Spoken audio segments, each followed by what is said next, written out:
me again. I hope you're all well. Welcome back to my channel. So a lot of you have been asking me so many questions regarding my school situation, and as you can tell by the title, I have moved back to my old school. So yeah, that is basically what this video is about. I just want to give you the best advice that I possibly can for any of you guys that are struggling on deciding where to go and what is the best environment for you. So first things first, I've always gone to a state school. I've never had any sort of private education. Throughout secondary school, I went to an academy and I loved it. If you've seen my GCSE results day video, I did very well in my school. Grades wise, I don't think you need to go to a private school to get good grades. I think if you are self-motivated, self-disciplined, you will do well wherever you go. But in year 11, my family and I, we decided that I should move to this private school because the universities I'm aiming for are Oxford, LSE, Harvard, you know, those. I want to go to somewhere like that. Hopefully one day maybe I can. And because I'm so academically driven, we thought the best place for me to go to would be this school. This school is so good at selling so many ideas and like promising so many things to you before you start. They're so good at that. They claim to be, you know, the best school in the region, one of the top 40 in the whole country. They have so many statuses, you know, that you straight away think, wow, this school has so many different opportunities and like programs, like Oxford programs and stuff like that, and experiences. They know how to get people there. They can help you.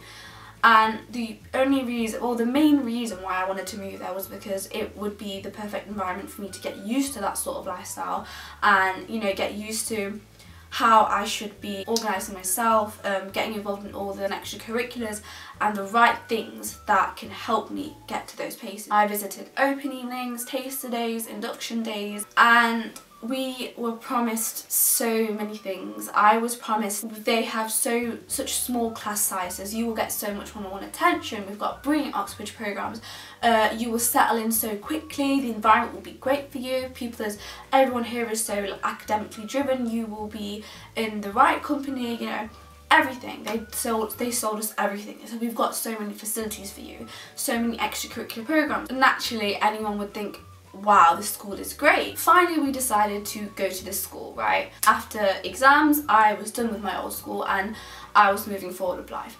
I had made so many new friends at my new school. I had gone on the induction days, gotten used to everything, done all the homework, everything, whatever. I started school so excited for this new environment, for looking forward to everything that I had been promised. And within the first week, I just completely changed as a person. If you knew me personally throughout secondary school, you know I've always been a very confident person, a very bubbly person, very talkative, motivated, all of that. I've always been that sort of person. I've always been very open with how I am. If I want to ask something, I will openly ask something. But moving to this environment, it's such a different environment. I'm used to an environment where there is no judgments. At my old school, it was very much encouraged to ask as many questions as you need to ask. Until you get a concept right, ask as many questions as you want to ask. So when they were going through concepts, there'd be concepts that I wouldn't fully understand.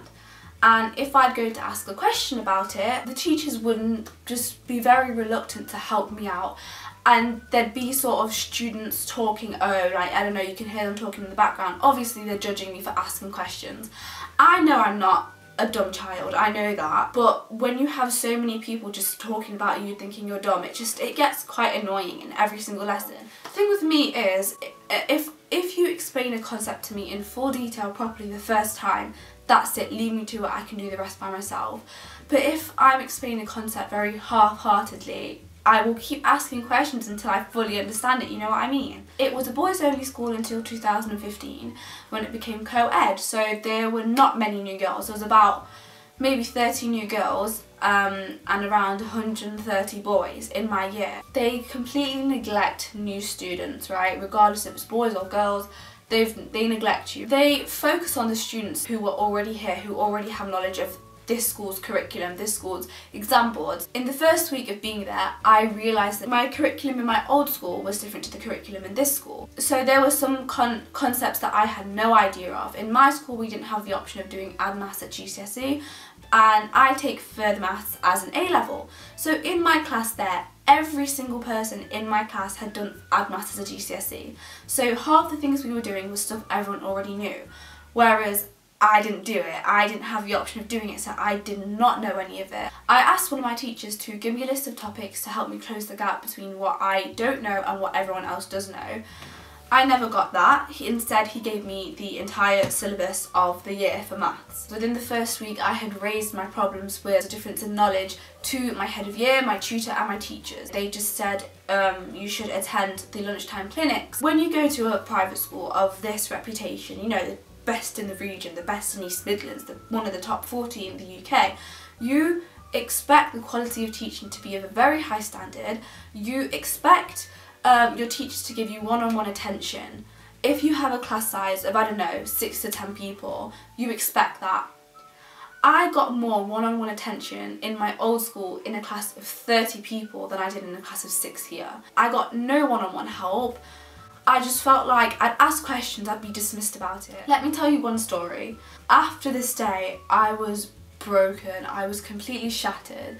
Going from someone who was so confident to someone who was so broken and so upset and feeling so isolated. Me, like that, if you know me, you know that's not me, and this is what the school had done to me. So what happened was, we were doing standard deviation in maths, and standard deviation is a completely new concept for me that was sort of brushed over without going into full depth with, and there was a sort of thing where if you haven't finished it, do it at home as homework. This happened for every subject, right? So I had so much homework, which is why I got no time for anything else. My parents literally said they never saw me because I was always in my room, like catching up with extra work and homework and everything. We were having a recap at the start of the lesson of standard deviation, and I didn't know how to do it. So I asked my teacher, I said, "Sir, I don't understand how to do it." He did the question on my calculator, said to me, "This is how you do it."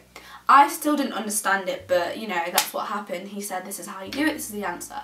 When our whole class was sort of done with that question, we were discussing our answers.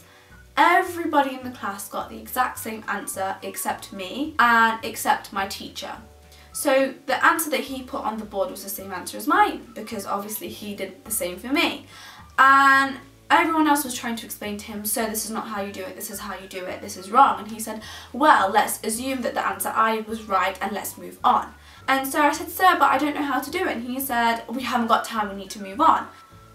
And this is where I don't, how? He basically did not care if I understood the subject, if I didn't understand the subject. The whole point was, I've taught you it, that's it, we're moving on. There was no care of whether I understood the subject. After he said, "We haven't got time, we need to move on," I said to him, "Sir, but if I don't understand the fundamental concept of standard deviation, how can I build on that?" Because what we were doing was building on standard deviation, it was coding. And he said, "Listen, if you guys have any questions in the class, I need you to put your hands up." So I put my hand up. I was like, okay, fine. So I put my hand up. I was going to say the exact same thing, but I put my hand up. He saw me. Everyone else knew that I had a question. He ignored me and moved on. That completely crushed me. That just made me feel like I wasn't cared about. I just felt in that moment like so dumb. I felt so hopeless. I've never felt like that before. I felt not only humiliated in front of the rest of my class who saw that happen, but I felt like he was basically condoning other people in my class to basically continue saying that, "Oh, she's dumb," because when I ask questions, people say stuff, right? In that school, asking questions is wrong. It's disheartening. And from maths being my favourite subject to something that I just dreaded, that's when I was just thinking, wow, this school really does not care. That school is more like a business than a school. I'm used to talking to my teachers like we're friends. I feel comfortable talking to my teachers in my old school. And here I feel so intimidated asking my teachers questions, because that was one of my teachers. Another teacher, when I asked questions, she was saying, "You should know this is GCSE stuff. You know, basically mocking me for not knowing something." Whereas I had told her, "I've not learnt this, I haven't done add maths as a GCSE. After this, I used to come home crying so many days. I used to come home so upset, I just didn't like school. I used to be someone that loved school. Even if I was extremely ill, even if my mum said to me, no, you're too ill, you can't go to school, I'd say, no, I have to go to school, I love school. I sound so sad, but that's the truth, I love school. And here I went from that to being so upset, depressed, isolated, broken down, broken in confidence. I felt so disheartened.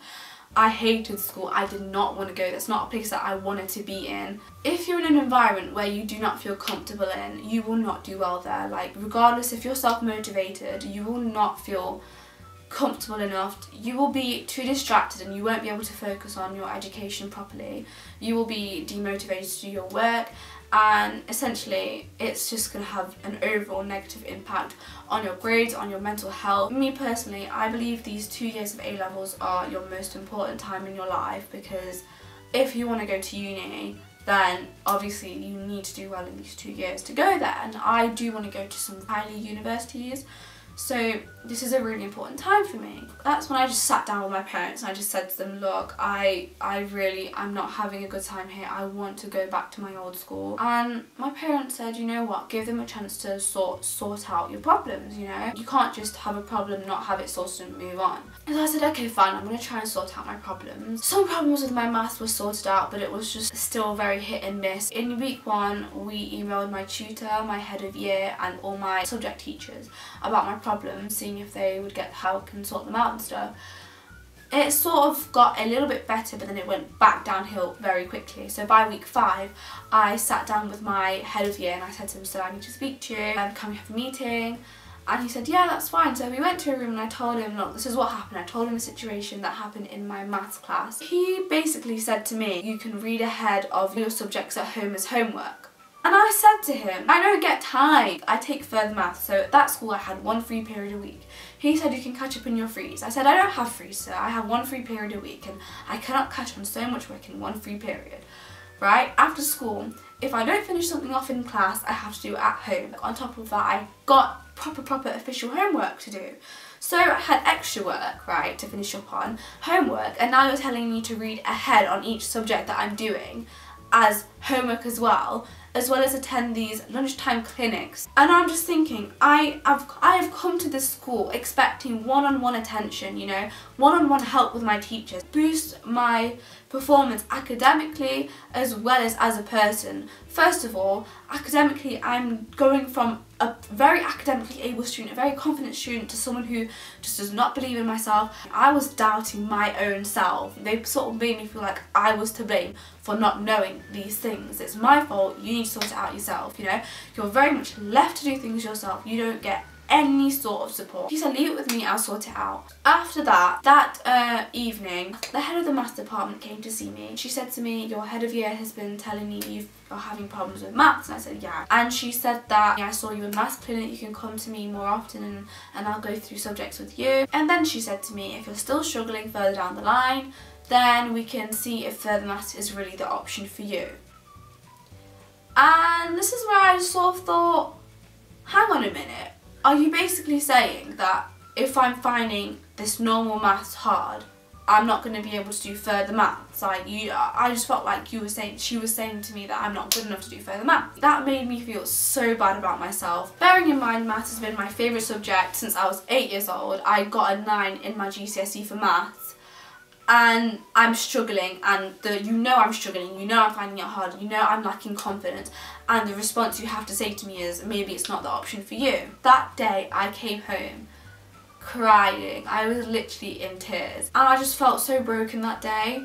I feel like I started doubting my dreams, you know. I am very ambitious. I want a lot for myself. I've always wanted a lot for myself in my life. I aim very high. Whether I get there or not is regardless, but I aim high and I work hard to get to places. Being there, I started thinking I'm not good enough to go to these places, you know. I started doubting my dreams that I've had for such a long time. People there are very judgmental, like I said. I asked questions and I was judged on those. It's such a toxic environment. I felt so suffocated in. I felt like that's not somewhere where I could grow as a person.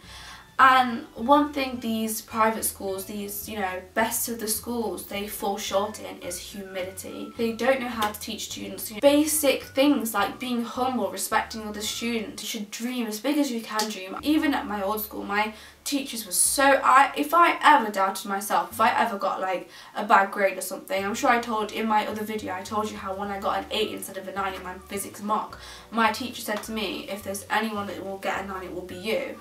Which I did, but my point being, they were so encouraging. He did not know if I was going to get a 9, like, you know, you don't know that. But it's all about giving you the belief that you can do things. And here, instead of giving me strength and like guidance, I'm being told that, you know, you might have to drop this subject because you're not going to be good at it, basically. Rather than disregarding students who are struggling and asking questions, you need to encourage students to ask more questions, make sure they understand concepts fully so that you can all move on together. I know I'm not the only one, because so many of the new students, the new girls, said to me they're struggling, and I've got friends who already were there before and even they said that this environment is not good, but I'm just here because I've always been here, you know. There needs to be a much larger emphasis in private schools of embracing your failures, you know, moving on with things, not taking academics and grades so seriously. It's always about growth, like where you started from and where you end up in.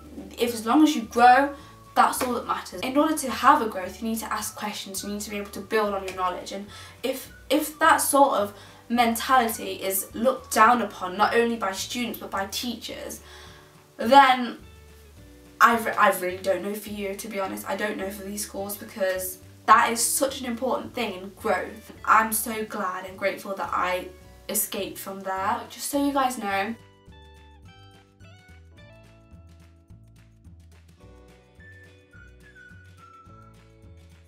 so yeah, that is it for today, guys. I really hope you enjoyed this video. I hope I was able to answer all of your questions and I didn't leave anything unsaid. But if I missed out anything, you were wondering if you've got any more questions, be sure to drop them down in the comments below. And if you've got any other video ideas or any other suggestions, do drop them in the comments down below too. Be sure to leave a huge thumbs up and smash that subscribe button down below to see me weekly. Anyways guys, I'll see you next time. Bye.